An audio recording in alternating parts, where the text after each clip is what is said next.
So Unit 8 is all about using and comparing statistical data.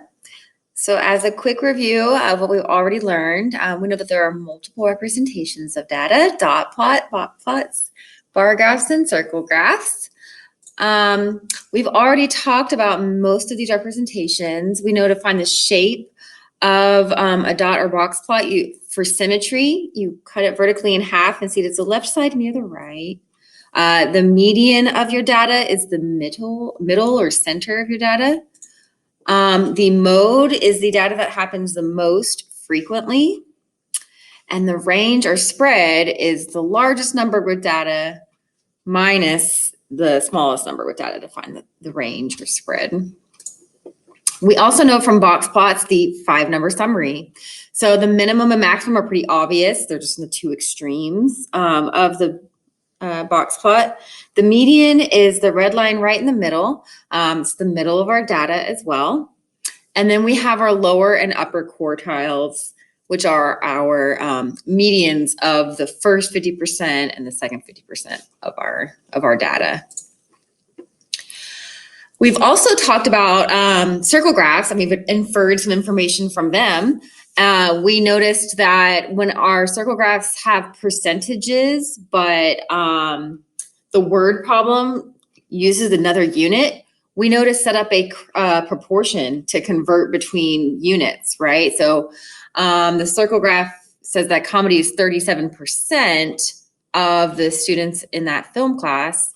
But we're wondering, okay, well, what does 37% mean in terms of students? How many students is that, right? So that's when you set up a proportion, equivalent fractions, to say, okay, well, this many students out of 25 has the same value as 37% out of 100%, right? We're setting up equivalent fractions.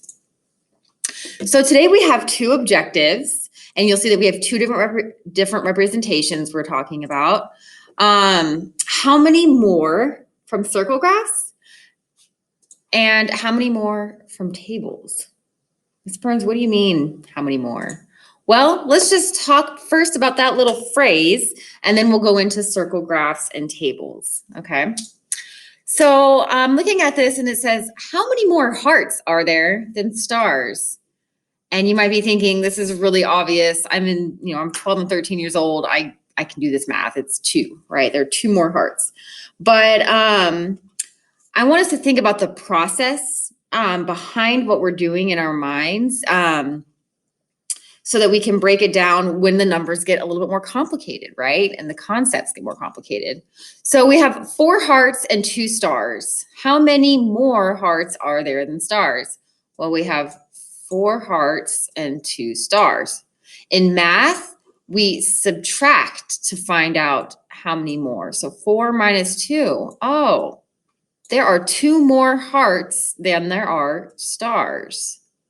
Okay, that's fine, Ms. Burns, I get it, but I wanna go ahead and model what's happening here as well. We're basically doing 0 pairs. So for 1 heart, you cross off 1 star. 1 heart, 1 star. Oh, look, I have 2 hearts left over. That's how many more hearts there are than stars. So you can do it with 0 pairs, with subtracting, but that's how you determine how many more there is of something, okay? So again, when we read the phrase, how much more, how many more, in math, we know that the operation we're going to be using is subtraction.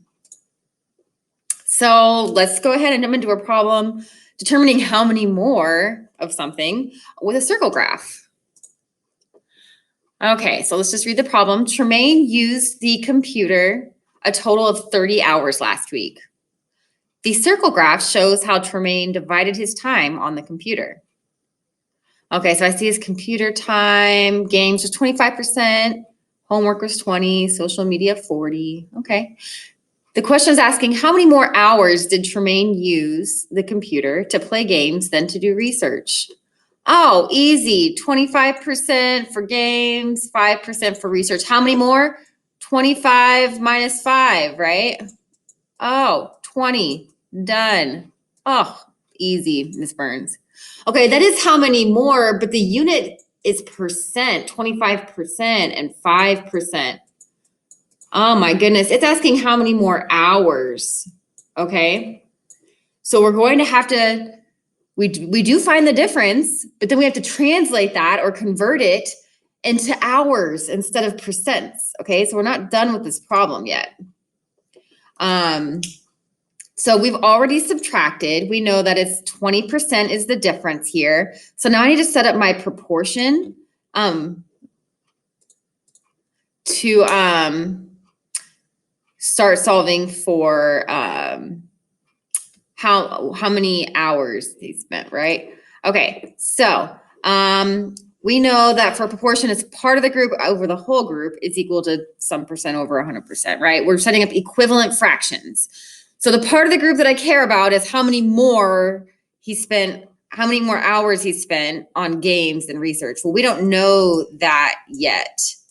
We don't know how many more yet, but we do know the total number of hours he spent was 30. Okay, so that's our whole group. And then we also know that percent, right? The part of the group that we care about, because we've already subtracted, that's the 20%. So we're saying 20% out of 100%, that's a fraction, right? And we're saying, well, if we were to convert that to hours, how many hours out of 30 hours has the same value as 20% out of 100%? Okay. So we have our proportion written out, and now we're going to solve. So in order to solve proportions, we know that we cross multiply and divide. So I'm going to be doing 100 times x is equal to 30 times 20. Okay, so that's 100x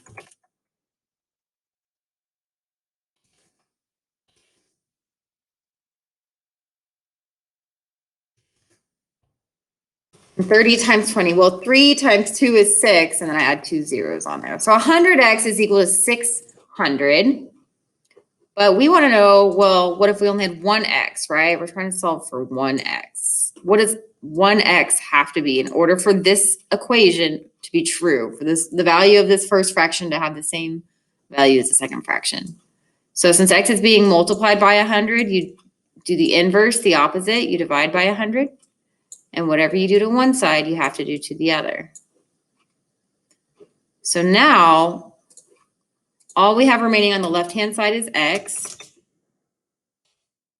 600 divided by 100 is 6.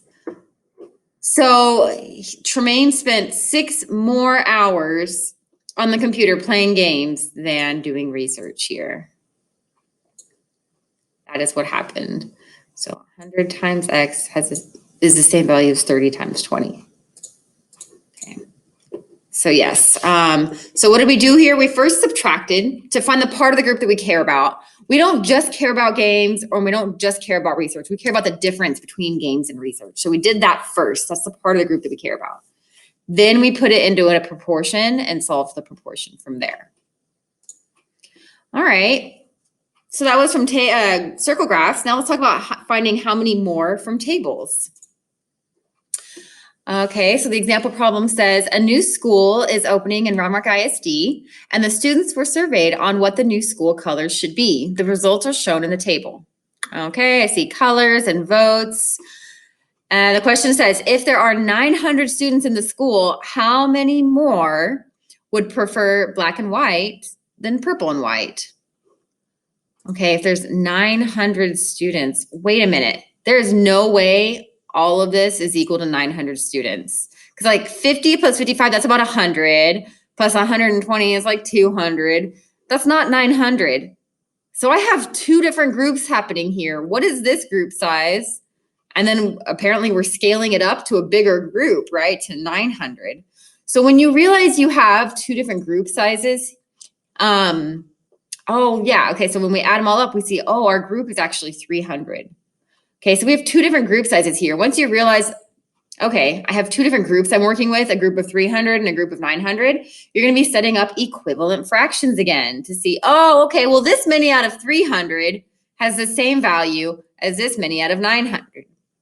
right? So you're setting up a proportion. You have your current group on the first fraction, and then the new group on your second fraction.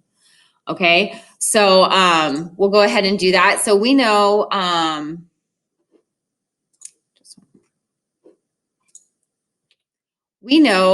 to subtract. So we're wondering black and white over purple and white. Well, that's 120 minus purple and white is 55. So I have to borrow, it becomes 10. Borrow again, 11. Okay, 65. Oh, cool, 65 students, right?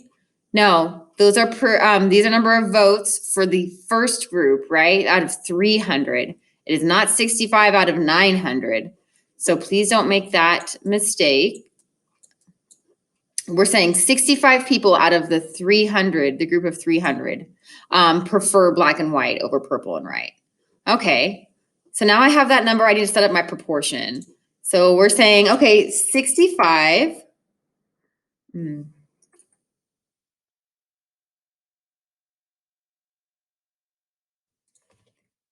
65 out of 300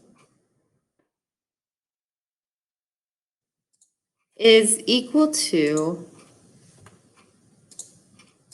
what out of 900, okay? That's what we're trying to determine now. These are fractions. 65 out of 300, a group of 300, has the same value as how many people out of 900? Okay, so there's a couple of ways to solve this. You can cross multiply and divide, or you can use a scale factor. So I'll first just use a scale factor. I know that 300 times 3 gives me 900. So 65 times 3 should give me my my answer as well. So 65 times 3 is 195. So that's one way to do it. Oh, 195 students out of 900. Okay, now your fractions will not always have clean, simple patterns like that. And that's why we practice cross multiplying that way, because you will always get the right answer and be able to see the right answer if we cross multiply and divide.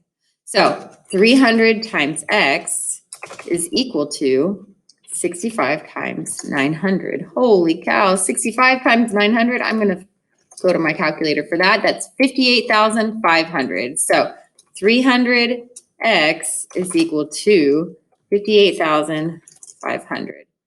Okay, well, if that's for 300 x's, but we want it for one x, right? So since x is being multiplied by 300, you got to divide it by 300. And whatever you do to one side, you have to do to the other. So I'm going to divide both sides by 300. And we get x is equal to, let's see, divided by 300, 195. Hey, we got the same answer. Yeah, so it's 195 students out of 900. Okay, so again, the how many more phrase tells me I'm going to be subtracting. Okay, so I have a group minus another group. Okay, and then I found that that's the part of the group that I care about. 65 people out of a total 300. Okay, but then we are translating that into a group of 900. So if we have a group of 300, we have to scale it up to more people, right? So that's why it becomes 195 students prefer. So yeah, circle graphs and tables provide us a lot of information.